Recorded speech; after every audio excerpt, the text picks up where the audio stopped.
Biblia Fácil, bienvenido. Vamos a comenzar el estudio de hoy. Es un estudio interesante que va a aportar mucho a nuestro conocimiento, pero más a nuestra vida espiritual. Vamos al inductivo. Si estás por primera vez conectándote a nuestro canal, lo que ha llegado a un lugar donde hacemos nuestro estudio eh, para hacer de la Biblia un aprendizaje fácil.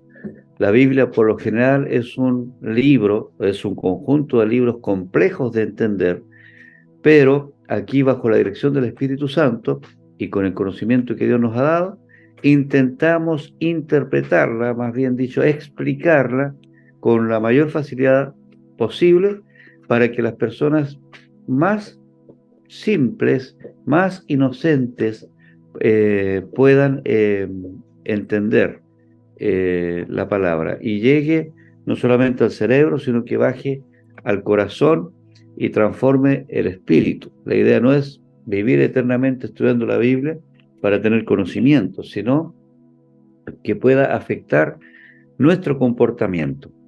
Lo hacemos a través como digo, de este método que llamamos Biblia Fácil. Estamos estudiando el libro de Romanos y también lo hacemos a través del, libro, del método inductivo. El método inductivo tiene una forma muy particular de estudiarse porque nos permite extraer de la palabra lo que la Biblia dice y no nosotros decir lo que queremos que la Biblia diga. Y ahí tratar de sujetarnos a lo que la Biblia dice como máxima autoridad. Nosotros creemos que la Biblia es nuestra única norma de fe y de práctica. Y por lo tanto, ella es, podríamos decirlo espiritualmente, y para la vida de todo cristiano, la máxima constitución, eh, la carta magna de nuestro comportamiento. Eso es la Biblia. Y cuando hacemos el estudio inductivo, vamos buscando palabra por palabra, subrayando, marcando lugares, temas centrales, etcétera, bajo 6 preguntas. Esto está explicado en la primera y segunda y tercera semana, donde explico cómo desarrollar el libro inductivo.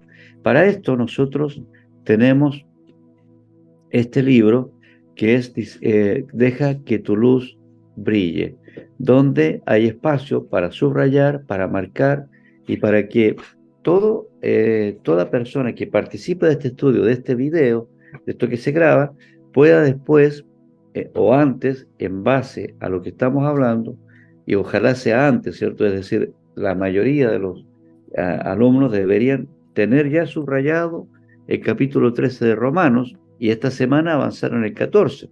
Así cuando yo entrego la explicación, todos ya saben de qué estamos hablando y no necesitamos detenernos tanto, sino esta parte es solamente una orientación. No alcanzaría el tiempo en una lección como esta para poder ir versículo a versículo y ocuparíamos muchos años en eso. Por eso que hacemos híbrido esto. Usted trabaja solo en su casa, marca, subraya, investiga, llega a sus propias conclusiones y después compara con lo que yo estoy hablando. Y ahí se pueden dar diálogos hermosos que terminan siendo de edificación en general para aquel que se toma el trabajo, el tiempo de estudiar con un poquito más de profundidad la escritura. Para el estudio inductivo no necesita absolutamente nada, nada especial, sino un cuaderno, un lápiz y la Biblia. Y obviamente si está estudiando el libro de Romanos, es el libro que yo ya les acabo de mostrar acá. Ahora ya vamos al capítulo 13. Fíjese que Romanos tiene 16 capítulos. Es decir, ya estamos llegando casi al final. Y por eso podemos, en este caso, el capítulo 13, aunque tiene un título muy específico relacionado con las autoridades, como dije yo delante, vamos a ir por los versículos para llegar a la segunda parte del capítulo y a eso nos vamos a enfocar este día. Y la parte 13, no crea que me la estoy saltando, el versículo 1 en adelante, lo vamos a ver la semana siguiente. Así que este es el texto principal. fíjese qué interesante esto. Sométase toda persona, Romanos 13:1, a las autoridades superiores, porque no hay autoridad sino de parte de Dios, y las que hay por Dios han sido establecidas. Bueno, aquí, como digo, este es el versículo, el tema central de nuestras lecciones de ahora. Y de ahí para que usted ya vaya marcando, porque hay palabras muy claves acá y que en el tiempo que nosotros estamos viviendo, uno dice, pero ¿por qué tiene que ser así? Dice, sométase, ¿ya? Toda persona, es decir, de capitán a paje, a las autoridades superiores. ¿Cuáles son las autoridades superiores en este momento? En el tiempo que Pablo escribió a los romanos, era el emperador, sin duda, y todos a quienes representaba el emperador. En este tiempo que somos republicanos, como República de Chile tenemos autoridad, como República del Perú tienen sus autoridades. Y así nos enseña a someternos. Pero la pregunta que tenemos que hacernos es, ¿la sujeción a la autoridad tiene que ser a ciegas, absolutamente a ciegas? ¿Qué pasa con aquellas autoridades que están en contra de Dios? ¿Qué pasa con aquellas autoridades que nos niegan o niegan? No ocurre, gracias a Dios, en nuestros países, pero aquí en Latinoamérica, a lo menos, o en América, pero hay países donde sí se prohíbe la predicación del Evangelio, donde ser cristiano es un delito y donde son asesinados por sí. Entonces, ¿debe un cristiano someterse a ese tipo de autoridades? ¿O a una autoridad que irrespeta a Dios, aunque esté en un país cristiano? En fin. Pero dice acá, la segunda parte de este versículo que vamos a hacer, dice, porque no hay autoridad sino de parte de Dios.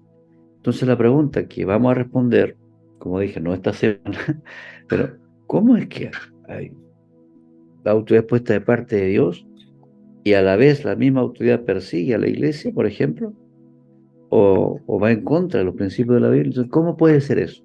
A eso le vamos a dar tiempo para que vayan digiriendo estas preguntas que deberían tener respuesta en la medida que vamos avanzando en el estudio.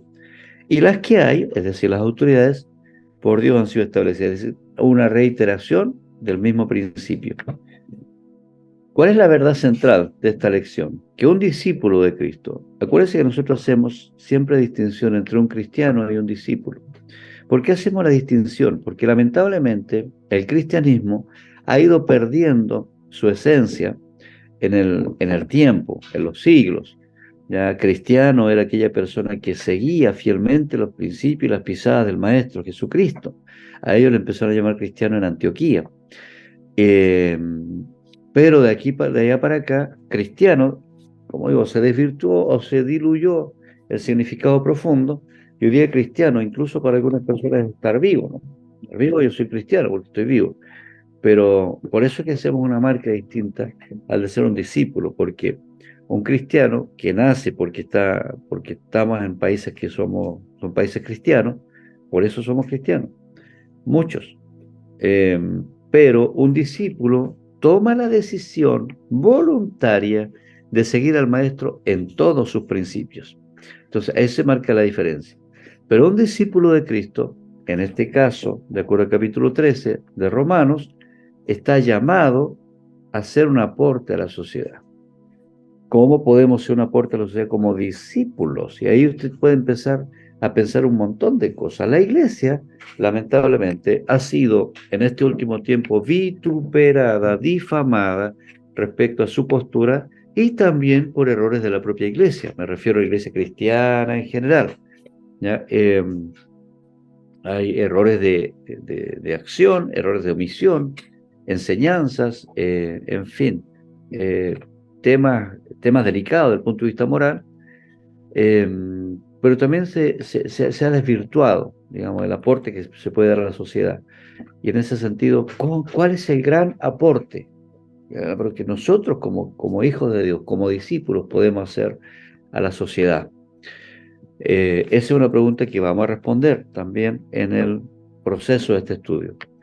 ¿Ya? Pero debemos hacer un aporte a la sociedad, dice, en obediencia a las leyes. Entonces son preguntas interesantes porque ¿cómo puede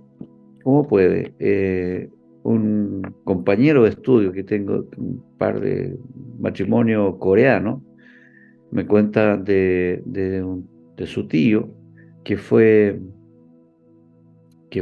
sorprendido predicando la palabra, haciendo un estudio en casa, una célula prácticamente, pastor en Corea del Norte.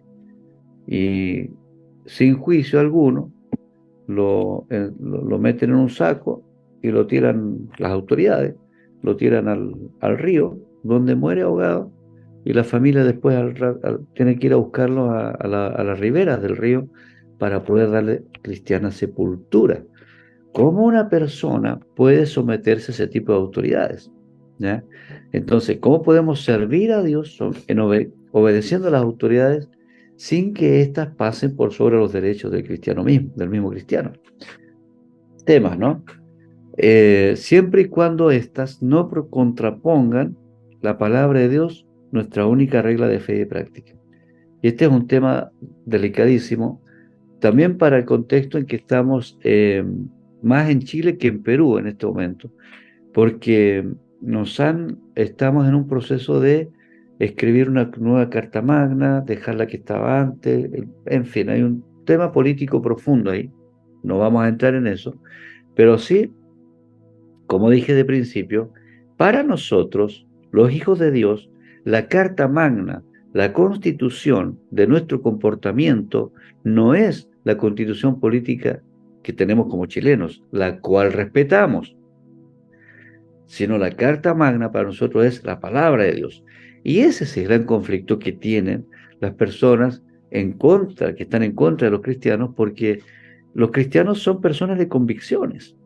Y entonces, mientras algo altera una convicción que está registrada en la palabra, entonces el cristiano no lo va a proceder y va a estar dispuesto a dar la vida por eso.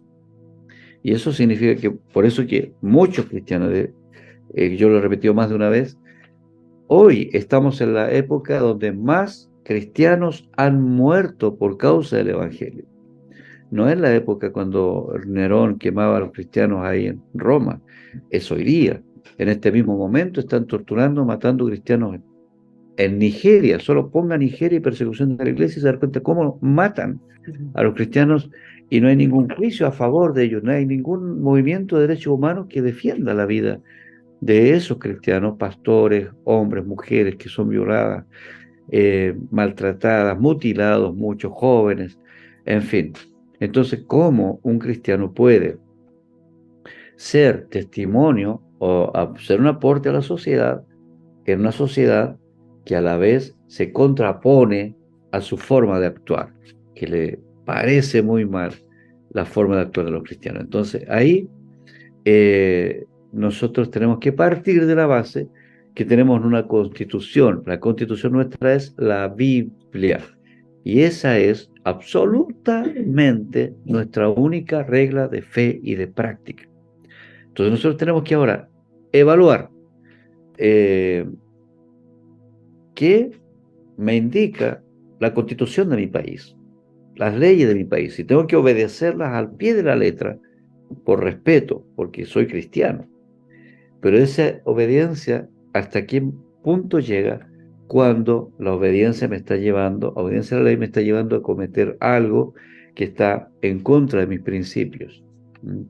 Lo que pasa en algunos países con médicos, enfermeras y personal de la salud que se niegan a participar, por ejemplo, de un aborto.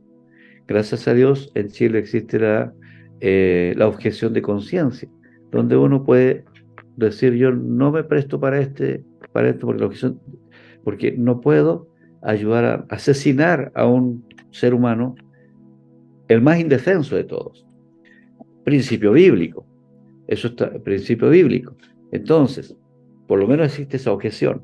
Pero ¿qué pasa si por no querer cometer un asesinato como ese, como es un aborto, el médico es tomado detenido y es llevado a juicio y quién sabe, depende del país que le pueda tocar, años de cárcel o la muerte incluso. Lo mismo pasa con principios de conciencia. ¿Qué pasa con aquellos pastores o sacerdotes incluso que se les invita o se les obliga a hacer un matrimonio con personas del mismo sexo, ¿ya? Que está directamente en contra de la palabra. Vale decir, vale explicar que la iglesia, que la Biblia, ¿cierto?, tiene amor profundo por todo individuo, no importa su condición. No obstante, el matrimonio es algo que está reservado desde la Biblia para el hombre y para la mujer. Entonces, ahí hay conflictos. Se da cuenta que estamos en tiempos de mucho cuestionamiento respecto a cómo proceder respecto a las autoridades, a las instituciones. Ya, yo solamente estoy dando introducción y planteando situaciones que espero que podamos ir respondiendo a medida que avanzamos en este capítulo. Los objetivos entonces de esta lección son dar a conocer cómo un discípulo desarrolla su acción civil, el cómo. Este es el importante. Cómo, desde la mirada del respeto, ¿ya? Y anteponiendo el respeto a la revolución, ¿ya? Este es un principio muy importante porque la revolución tiene que ver con principios religiosos de convicciones, de ciertas líneas de pensamiento ideológico. Entonces, bueno, todo cambia a través de la revolución. Entonces, el cristiano no, dice, no es revolución, al revés, es respeto. Pero cuando el respeto se convierte en una acción revolucionaria, temas que podemos ir conversando. ¿Ya? Lo segundo, objetivo, profundizar, espero que podamos hacerlo, sobre la responsabilidad civil, como defensor de los valores y los principios bíblicos. Ojalá podamos alcanzar a profundizar un poquito más acerca de esto. Bien, entonces las grandes preguntas que nos vamos a hacer es sumisión. Debemos someternos a la autoridad, perfecto, pero sin condición, ¿ya? Pase lo que pase. Si nos obligan a no leer la Biblia, por ejemplo, ¿vamos a someternos a eso? ¿Cuál es la experiencia en nuestros países? Rebelión, ¿ya? Rebelión. ¿Debemos rebelarnos por principio? Es decir, yo soy rebelde por principio, o sea, había puesto una mala palabra, pero bueno, discúlpenme que se me traspapeló el dedo al digitar. Según 1 Timoteo 2, ¿no? Exhorto ante todo a que se hagan rogativas, oraciones, peticiones y acciones de gracia por todos los hombres. Fíjese acá, por los reyes, por todos los que están en eminencia, para que vivamos quietos y reposadamente en toda piedad y honestidad. Es decir, el apóstol Pablo, cuando le escribe a Timoteo, le dice algo muy similar a lo que escribe a la iglesia de Romanos, pero en este caso nos habla de una acción muy interesante, que es orar. Orar, pedir y agradecer por todos los hombres, hombres y mujeres, entiéndase hombres como género humano, pero también especifica después, no solamente en general por todos, sino por reyes, es decir, por presidentes y por todos los que están en eminencia. Hablemos de presidentes, ministros, senadores, diputados, seremis, subsecretarios, etcétera, alcaldes, vienen elecciones ahora, para que vivamos, dice, quietos y reposadamente en toda piedad y honestidad. Interesante esta indicación del apóstol San Pablo, porque uno puede decir, en ese tiempo no habían elecciones, ahí van haciendo la república, pero hoy día todo es por elecciones, la mayoría de las cosas, no las designaciones de ministro y cosas, pero sí que es cómo se elige el presidente, cómo se elige el alcalde, los gobernadores ahora también, en fin, todas las autoridades, la mayoría se elige a través de votaciones. Entonces, cuando uno dice, bueno, hay que orar por los que ya están elegidos, tiempo orar por los que ya están elegidos, o hay que orar por los que se van a elegir, ¿no? Entonces, es este tipo de manejar los tiempos, la verdad bíblica en los tiempos. O sea, tenemos un presidente elegido, de nuestro agrado o no, es un presidente que está elegido democráticamente, ¿ya? Democráticamente, por elecciones libres y independiente que se pueda decir, como siempre ocurre, de que hay fraude en esto otro, nada se comprueba, no sabemos cómo se manejan las cosas a ese nivel, eh, se taparán cosas, quién sabe, pero tenemos una autoridad establecida. Y por esa autoridad nosotros debemos orar, debemos pedir y debemos dar gracias por esa autoridad. Y por todos los hombres, por todos los que están en eminencia. Si te guste o no el alcalde o la alcaldesa que esté en tu comuna, hay que orar por esa persona. Pero solo por el que está presente o hay que orar también por el que se va a elegir. Porque si el que está en este momento en la autoridad está en contra de la iglesia, ya no vivimos quieta y reposadamente. Si está en contra de los principios, no podemos vivir reposadamente. Pero podríamos orar y pedir para que cuando haya elecciones haya personas que respeten los valores y principios que nosotros seguimos a la luz de la palabra. ¿Por qué? Esta acción sumisa, entre comillas, digo yo, de los discípulos de Cristo, de orar, de soportar la autoridad que está y orar por ello, esta acción dice que es buena y agradable delante de nuestro Salvador. Es decir, Dios quiere, el Señor quiere, Jesucristo quiere que oremos por las autoridades. Ese es su deseo, según Pablo a Timoteo, el cual quiere que todos los hombres sean salvos y vengan al conocimiento de la verdad. Entonces, ¿cuál es la oración que debemos hacer por nuestras autoridades? Que sean salvos. Porque toda persona es digna de arrepentimiento y de oportunidad para salvar su vida del infierno y ser trasladado a la vida eterna del cielo, que nosotros tenemos seguridad en Cristo. Entonces, toda persona elegida democráticamente, que se haya tomado el poder, merece nuestra, no por el tipo de persona que sea, sino porque es una persona, un ser humano que necesita tener un encuentro con Jesús, ¿ya? Y conocer la verdad. Porque si una autoridad que está en contra de Dios se convierte, cambia su posición y entiende, nace espiritualmente, bueno, habrá mucho beneficio, no beneficio político ni beneficio económico, sino el ambiente espiritual cambia en una nación. Porque hay un solo Dios y un solo mediador entre Dios y los hombres, Jesucristo hombre, el cual se dio a sí mismo en rescate por todos, de lo cual se dio testimonio a su debido tiempo. Para esto yo fui constituido predicador y apóstol, digo la verdad en Cristo, no miento, y maestro de los gentiles en fe y verdad. Entonces, fíjese, el apóstol San Pablo, cuando le escribe a Timoteo y cuando le escribe a Romanos, cuando habla el apóstol San Pablo, en realidad su mayor interés no es que exista una paz política, no es que exista un acuerdo político que favorezca a los cristianos. Algunos cristianos dicen, ojalá que haya un presidente cristiano, porque así tendrían beneficio todas las iglesias. Eso ya pasó en Roma. Ya, ese no es el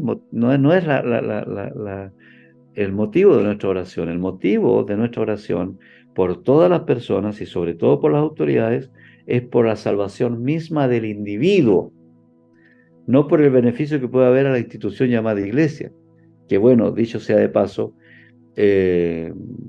políticamente se manejan estas cosas, pero es a un nivel en el cual nosotros como iglesia y ministerio no queremos entrar. Pero sí, el asunto es que el apóstol San Pablo, ¿qué es lo que anhela? La salvación de todo ser humano, lo mismo que Jesús. El mismo apóstol Pablo, ya escribiendo a Tito en el capítulo 3, dice, recuérdenles que se sujeten a los gobernantes y autoridades, que obedezcan, que estén dispuestos a toda buena obra. Tito era un pastor, ¿no? Y Pablo le está diciendo a este pastor que es discípulo de él, que le diga a la iglesia que se sujeten a los gobernantes y autoridades, que obedezcan. que estén dispuestos a toda buena obra, que a nadie difamen. ¿Ya? Difamar, cierto, es hablar mal. Que no sean pendencieros, sino amables, mostrando toda mansedumbre para con todos los hombres. Esto es súper interesante porque esta es justamente la imagen que la gente tiene del cristiano.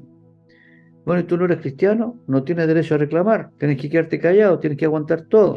Esta es la imagen que la gente tiene que creer que es cristiano. Por eso que les cae tan mal este predicador, profeta, digo yo, con el respeto de la opinión de cualquier otro, pero les cae mal este predicador. ¿Cuánto es el pastor Soto, en Chile, que predica ahí frente al Congreso? ¿Ya? Y dice las cosas de forma no tan amable, pero dice verdades, ¿ya? Y analizando el contexto, digamos, el texto, digamos, el mensaje de esta persona, yo me he dado el tiempo de escucharlo, él no ha dicho nunca una cuestión que no esté en la Biblia, pero su forma molesta, porque, bueno, ¿cómo son los cristianos? Son calladitos, no tienen que decir nada, tienen que estar callados, sujetos y invitados a dar un voto nada más, y chao, no tienen derecho a hablar. Pero cuando un cristiano habla, molesta, ya sea que grite, que hable suave, molesta, porque la percepción que el mundo tiene del cristiano es que el cristiano que tiene que estar callado, sumiso, no hablar nada mal de nadie. Bueno, hablar mal no debe, pero así, casi tonto, casi tonto, ¿ya? Porque nosotros también éramos en otro tiempo insensatos, dice. Bueno, justamente usa esta palabra, éramos tontos. O sea, Pablo dice, tonto no es el que se queda callado, sino que tonto es el otro, insensato, el que es rebelde, ¿ya? El extraviado, ¿ya? Extraviado, digamos, sigue diferentes corrientes ideológicas, esclavo de concupiscencias, ¿ya? Y deleites diversos. O sea, Pablo está diciendo, viviendo en malicia y envidia, aborrecibles y aborreciéndonos unos a otros, ¿ya? Este tipo de personas son las características de la persona sin Cristo. La palabra es fuerte, porque dice, nosotros éramos en otro tiempo tontos. Pueden ustedes buscar otras versiones si quieren, ¿ya?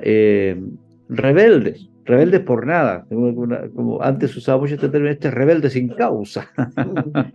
Rebelde porque sí, rebelde porque está en mis principios, porque está en mis entrañas. Me enseñaron a ser rebelde porque así podemos lograr, digamos, el ideal del hombre nuevo, ¿cierto?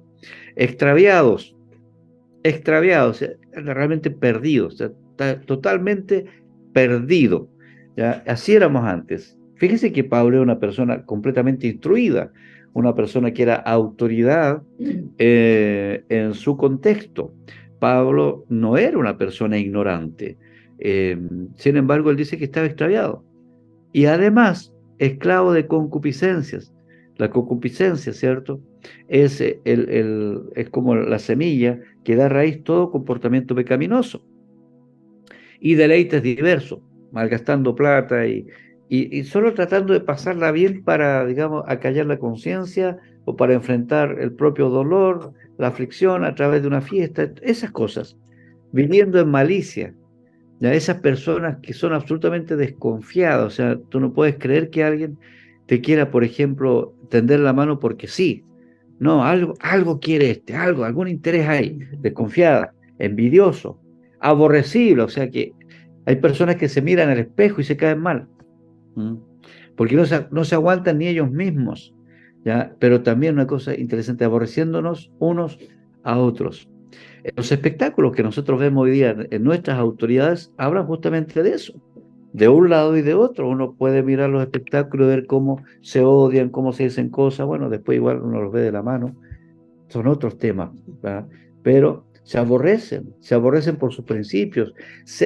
Hoy día hemos llegado al nivel tan bajo de ver a nuestras autoridades insultándose abiertamente, golpeándose. Es una cosa terrible. Ahora, para tranquilidad vuestra, esto ha pasado muchas veces y está en la historia también. Pero eso es lo que pasa con el corazón del ser humano que está lejos de Dios.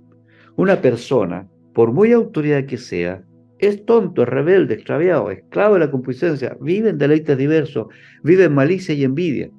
aborrecibles y aborreciéndose entre ellos mismos. Así funciona. Pero aunque sea autoridad, es este tipo de persona. Porque toda persona que no ha tenido un encuentro personal con Cristo tiene estas características. Aunque sea muy amigo nuestro, aunque sea mi hijo amado, o mi mamá, mi papá, tiene estas características. Pero cuando se manifestó la bondad de Dios, nuestro Salvador, y su amor para con los hombres, bueno, ahí sigue el texto, todo eso cambia. Cambia cuando nosotros recibimos la bondad y empezamos a recibir la Biblia como nuestra única regla de fe y de práctica. Veamos qué dice Pedro al respecto.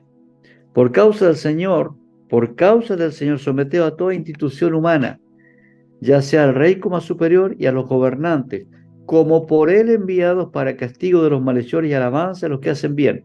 Aquí Pedro aclara un poquito más, que Pedro escribe de manera más sencilla, pero aclara un poquito más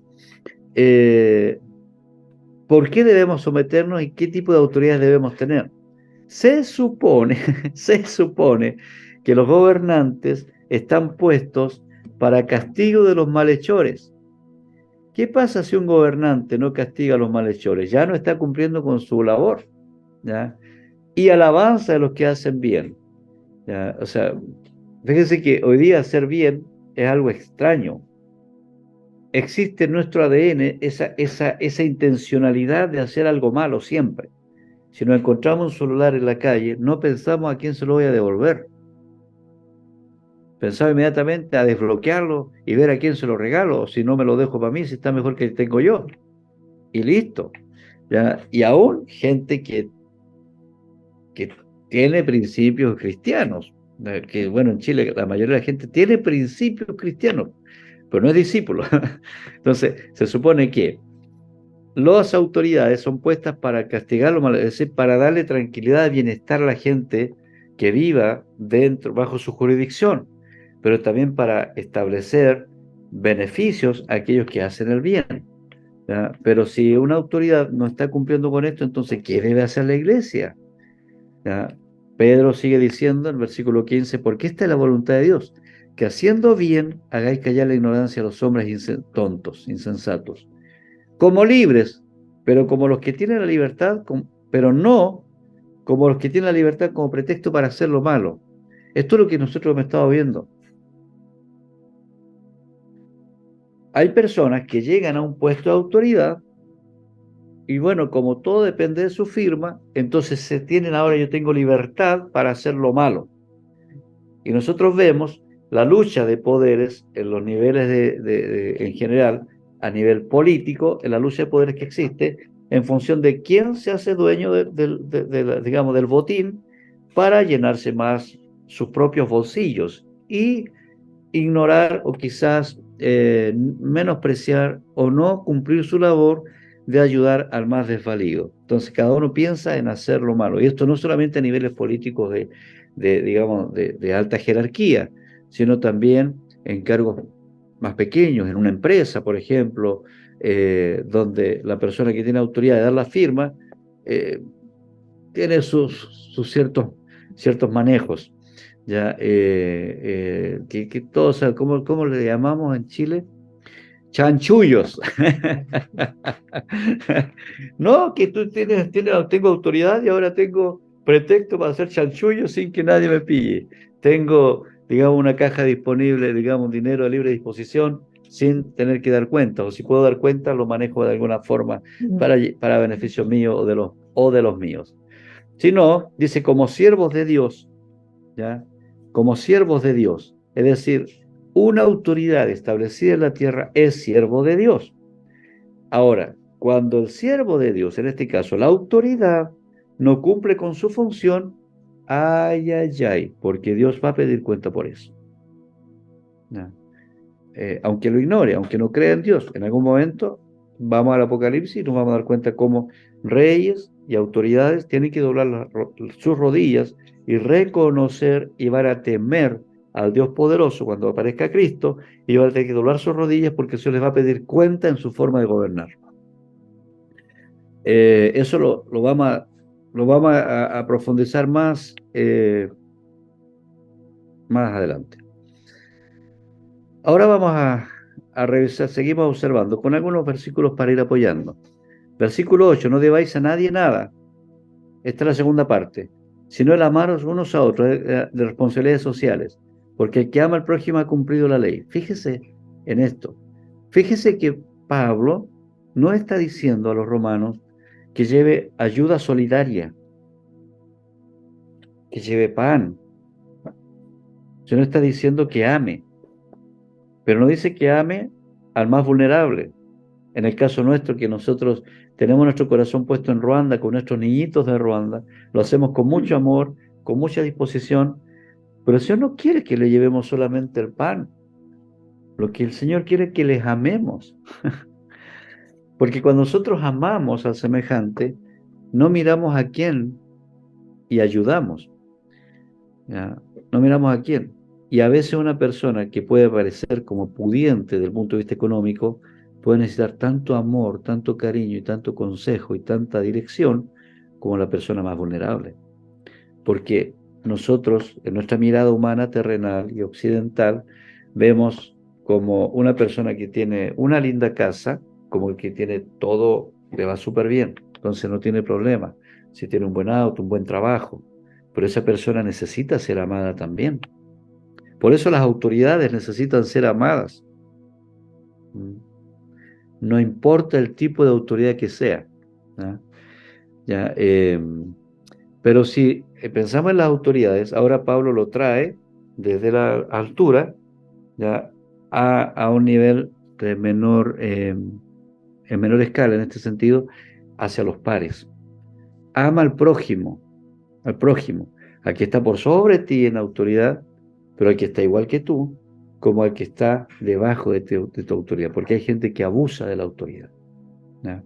Viajamos en un avión, viaje cortito de Santiago a Copiapó para llegar aquí a las piscinas, que nos tocó de compañera de viaje una persona que venía al lado de Sarita, al lado de la ventana, y solamente porque la auxiliar de vuelo le indicó que enderezara la parte de atrás, digamos, el espaldar de su asiento, ella la trató mal, despectivamente, ¿no?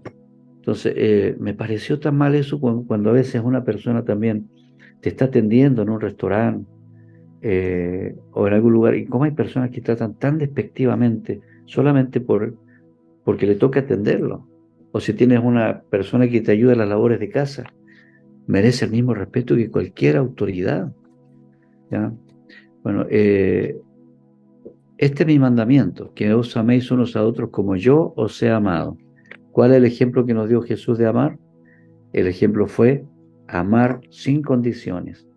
Porque, versículo 9, no adulterarás, no matarás, no hurtarás, no dirás falso testimonio, no codiciarás. Y cualquier otro mandamiento en esta sentencia se resume: amarás a tu prójimo. Porque cuando uno ama a su prójimo, para la ilustración, imagínese a, a doña Florinda y al profesor Girafales. ¿No? Eso es amar al prójimo. Pase usted, no, después de usted. No, pase usted, después de usted. Eso es darle preferencia al otro. Así se demuestra el amor al prójimo. No importa quién sea el prójimo. Nosotros amamos en forma selectiva. Amamos más a uno que a otro. El que me cae bien, le ayudo más, le doy mejor plato. No, uno a otro. O sea, el amor no es selectivo. El amor de Dios se entrega, ¿ya? El que no ama, dice la palabra del Señor en Juan, ahora es Juan el que nos habla, no ha conocido a Dios. Porque es simple, Dios es amor, ¿no? Y el que se encuentra con Dios ama indistintamente. Entonces, este es un ejercicio que tenemos que aprender a amar sin condiciones, ¿no? Sin condiciones. Entonces tú no me amas si no haces lo que yo hago. No, no, no. Sin condiciones. Simplemente amor. El amor no hace mal al prójimo, así que el cumplimiento de la ley es el amor, dice el versículo 10 de este capítulo de Romanos. Y Jesús le había dicho a sus discípulos un mandamiento nuevo, para ellos era nuevo: que os améis unos a otros, como yo os he amado, que también os améis unos a otros. Y luego les dice el Señor una seguridad. En esto conocerán todos que sois mis discípulos, si tuviereis amor los unos con los otros. Esta sola palabra, si quisiéramos ser incisivos con lo que es la iglesia, que dice representar el nombre de Jesús, nosotros diríamos, bueno, entonces la iglesia no está amando, la mayoría de las iglesias. ¿Por qué? Porque la mayoría de las iglesias está perdiendo la batalla de alcanzar personas para Cristo. ¿Y por qué? Porque no están representando el verdadero evangelio de Jesucristo, que es un evangelio de amor. ¿Y qué es lo que hacen? Proselitismo religioso. Invitan gente simpática para que comparta sus principios y bueno, este me cae bien y este seguramente, o este está en otra iglesia, que se venga para mi iglesia y aquí armamos un club de Toby. Y mientras nuestros gobernantes, mientras personas que tienen problemas con su identidad, mientras personas vulnerables, niños que están siendo torturados y maltratados, y la iglesia encerrada en sus cuatro paredes. Entonces, eso no es amor. El amor es la gente va a conocer que somos discípulos de Cristo cuando, si tuviéramos amor los unos por los otros, o sea, ni siquiera tenemos que salir a predicar. Si el amor realmente se practicara dentro de la iglesia, la gente va y dice, yo quiero tener lo que ustedes tienen. Eso pasó en Roma, eso pasó con la iglesia primitiva. Ellos no dicen que hayan salido a predicar a las esquinas, claro, predicaron públicamente porque la gente preguntaba, pero la gente se iba agregando a la iglesia. El Señor añade a la iglesia. ¿Pero a qué iglesia? A aquellas iglesias que entregan el verdadero amor de Cristo, ¿ya? Entonces, hay un principio muy importante para tener en cuenta en lo que es el concepto del crecimiento de la iglesia. Tiene que crecer en función del amor, del verdadero amor. Y esto, conociendo el tiempo, que es ya hora de levantarnos del sueño, porque ahora está más cerca de nosotros nuestra salvación que cuando creímos. Esto es Pablo otra vez en Romanos, capítulo 13, y llegando al rema nuestro. ¿Ya? Y esto conociendo el tiempo que es ya hora de levantarnos del sueño, porque ahora está más cerca de nosotros nuestra salvación que cuando creímos. Es decir, cuando tú recibiste a Cristo, ¿ya? Recibiste a Cristo, al tiempo de hoy, ¿ya? Cada vez estamos más cerca de volver a casa del Padre. ¿Entiendes? Cada vez estamos más cerca. En cualquier momento el Señor viene por nosotros. Ninguno de nosotros tiene la vida comprada. Entonces tenemos que tener claro eso, ¿ya? Y en el sentido social, apocalíptico, también se puede ver por todas las señales que hay hoy día en relación con tecnología, inteligencia artificial, ONU, globalismo, Agenda 2030 y un montón de cosas, nos están diciendo claramente señales que ya están en la Biblia, que están ocurriendo. Entonces, bueno, el Señor viene pronto. Y por lo tanto, levantémonos del sueño. ¿Qué significa? No te quedes encerrado en la casa o en el templo, haciendo, cantando y leyendo la Biblia solamente ahí adentro, sino que preocúpate, o mejor dicho, ocúpate en hacer lo que el Señor quiere que hagas. ¿Qué significa qué? Amar. Entrénate para amar y eso va a permitir que el Señor fluya por tu vida y mucha gente va a conocer a Jesús a través tuyo. La noche está avanzada, dice Pablo, así ya usted sabe que el momento más oscuro de la noche es justo antes del amanecer y se acerca el día. Ese momento está hablando Pablo. Por lo tanto, si la noche está tan avanzada porque Cristo está tan a las puertas de venir, entonces desechemos ahora ya las obras de las tinieblas y vistámonos las armas de la luz, ¿ya? Obras de las tinieblas. Y fíjese cómo él luego nos describe las obras de las tinieblas. Andemos como de día. Honestamente, dice, no en glotonerías y borracheras. Glotonería y borrachera significa desorden absoluto en la vida, desorden económico, desorden en el orden de las cosas. Un borracho no lleva bien la casa. Una persona que no es ordenada también destruye su familia. ¿ya? Y glotonería es administrar mal los recursos, no solamente es estar de fiesta en fiesta, ¿ya? También digamos, de asadito en asadito. Bueno, en 18 estamos permitidos, un asadito pero moderado, ¿ya? Y pero sin emborracharse, ¿ya? Pero glotonería significa a veces gastar más de lo que uno, gastar toda la tarjeta de crédito en comer, en pasarla bien, y después no, antes que llegue el fin de mes no tienes que ponerle a la olla. ¿Mm?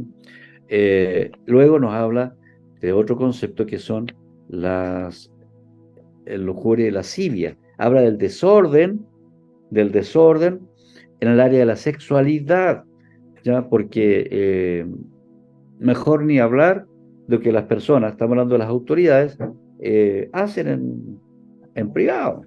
¿Ah? Entonces, bueno, y no solamente las autoridades, ¿cierto? El ser humano que no tiene a Cristo tiene esta tendencia de buscar la satisfacción en glotonería, malgastando el dinero y desgastando su vida en esto o en esto otro. Pero también termina en contiendas y envidia. Desde el punto de vista social no se lleva bien con nadie. Hay familias, oraba en la mañana Sergio, hay familias que se dividen y que no se hablan más, contiendas. ¿Por qué? Porque hay personas que entre sus propios hermanos se envidian, ¿ya? Se envidian. Entonces dice Pablo, no, no, eso es oscuridad, vestidos del Señor Jesucristo y no probéis para los deseos de la carne. Eh, tengo varias versiones más para el mismo versículo, pero vamos a terminar acá y ustedes pueden buscar, como es tarea de siempre, leer en diferentes versiones esta enseñanza. Pero voy a dedicar esta última, que de hecho no marqué acá, dice, ya casi llega el momento, ya casi llega el momento. Así que dejemos de pecar, porque pecar es como vivir en la oscuridad.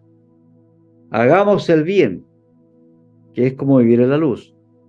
Controlemos nuestros deseos de hacer lo malo y comportémonos correctamente, como si todo el tiempo anduviéramos a plena luz del día. Es decir, siempre pensemos que alguien te está mirando. No vayamos a fiestas donde hay desórdenes. No dice que no vayamos a fiestas. No vayamos a fiestas donde haya desórdenes. Si sabes que va para allá la cosa, no vaya. Ni nos emborrachemos. Ni seamos vulgares. Cuidemos el vocabulario. Ni tengamos ninguna clase de vicios. No busquemos pelea. Ni seamos celosos. Más bien dejémonos que Jesucristo nos proteja. Eso es vestirse de la luz. Ya, eso lo vamos a ver la próxima semana también, si alcanzamos con esto. Yo tenía acá, no, con eso yo termino ahora, porque después sigue los otros conceptos que vamos a tratar la próxima semana. Uf, qué estudio más interesante el de hoy. ¿Qué te pareció? A mí me fascinó. ¿Por qué? Porque la palabra de Dios siempre tiene algo nuevo que entregarnos, aunque lo hayamos leído muchas veces. Si te ha gustado este estudio, profundiza más en él, pero también ponme un me gusta, hazme un comentario, me haría bien, nos haría bien. Y por supuesto, suscríbete a nuestro canal.